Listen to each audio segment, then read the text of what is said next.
नमस्कार दोस्तों, स्वागत है आपका जियो मैटर्स पे। देखिए, अमेरिका ने एक ऑयल टैंकर को सीज कर लिया है। अब समझिए, ये जो ऑयल टैंकर शिप था, ये वेनेजुएला से क्रूड ऑयल एक्सपोर्ट कर रहा था। वेनेजुएलन क्रूड ऑयल पर पहले से ही यूएस सैंक्शंस लगे हुए हैं और इसके बावजूद ये एक्सपोर्ट किया जा रहा था। लेकिन सबसे इंपॉर्टेंट बात यह है कि ये एक रशियन फ्लैग्ड शिप था, मतलब ऑफिशियली इसे रशिया का एसेट माना गया। अब जाहिर सी बात है, अगर आप रशिया जैसे पावरफुल देश के शिप को सीज करते हैं तो टेंशन बढ़ेगी। अब मैं आपको इसे थोड़ा मैप के थ्रू समझाने की कोशिश करता हूँ। ये रहा अमेरिका, यहाँ है वेनेजुएला और ये पूरा अटलांटिक ओशियन है। बताया जा रहा है कि एक शिप था जिसका नाम था बेला 1। यह शिप ईरान से स्टार्ट हुआ था। अब आप जानते ही हो कि दुनिया में कई शैडो फ्लीट्स ऑपरेट करती हैं। शैडो फ्लीट का मतलब ऐसे शिप्स जो ऑफिशियली ऑपरेट नहीं कर सकते क्योंकि उन पर सैंक्शंस लगे होते हैं। जैसे यूएस सैंक्शंस के चलते रशिया से ऑयल ऑफिशियली नहीं खरीदा जा सकता, इसीलिए ऑयल को शैडो फ्लीट के जरिए सीक्रेटली ट्रांसपोर्ट किया जाता है। ये शिप्स नॉर्मल रूट से नहीं जाती, थोड़ा डाइवर्टेड रूट्स यूज करती हैं ताकि किसी को शक ना हो।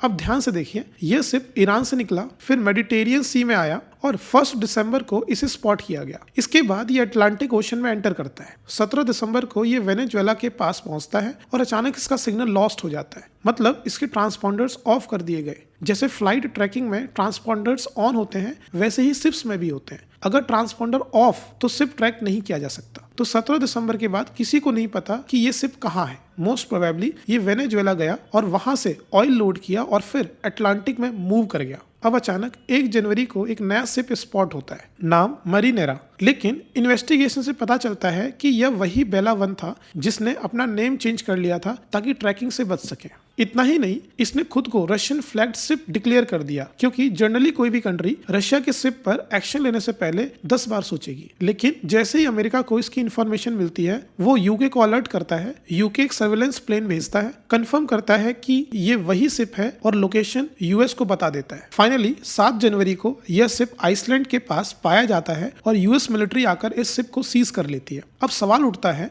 इस टैंकर को टारगेट क्यों किया गया? सिंपल रीजन है, यूएस सैंक्शंस के तहत वेनेजुएलन ऑयल एक्सपोर्ट इलीगल है। निकोलस मादुरो रिजाइम में मिलने वाली रेवेन्यू को कट ऑफ करना यूएस की स्ट्रेटजी है। पीडीवीएसए यानी वेनेजुएला की स्टेट ऑयल कंपनी को वीकेन करना और इलीगल फाइनेंसिंग रोकना इसका मेन गोल है। यूएस लॉ के अकॉर्डिंग अगर कोई भी सैंक्शनड वेनेजुएलन ऑयल ट्रांसपोर्ट करता है तो एसेट सीज किया जा सकता है, क्रिमिनल इन्वेस्टिगेशन स्टार्ट की जा सकती है। अब बात करते हैं रशियाज रिस्पॉन्स की। मॉस्को ने इस एक्शन को स्ट्रांगली कंडेम किया है। रशिया का कहना है कि यह इलीगल है अंडर इंटरनेशनल मैरीटाइम लॉ। इसे मैरीटाइम प्राइवेसी कहा गया है। रशिया का दावा है कि यूएस बोर्डिंग के बाद उन्होंने शिप से कांटेक्ट लूज कर दिया। एक और इंटरेस्टिंग रिपोर्ट ये है कि रशिया ने इस टैंकर को प्रोटेक्ट करने के लिए एक सबमरीन और शिप डिप्लॉय किया था। अगर ऐसा हुआ होता और दोनों नेवीज आमने सामने आ जाती तो सिचुएशन बहुत सीरियस हो सकती थी। अब इसका ग्लोबल इंपैक्ट क्या हो सकता है, जैसे कि oil supply concern, crude prices volatility, insurance premium increases, shipping risk increases. हालांकि एक कॉन्ट्राडिक्शन भी है। एक तरफ यूएस कहता है कि कोई वेनेजुएलन ऑयल ट्रेड नहीं करेगा, दूसरी तरफ ट्रंप कह रहे हैं कि 50 मिलियन बैरल ऑयल वेनेजुएला से लिया जाएगा,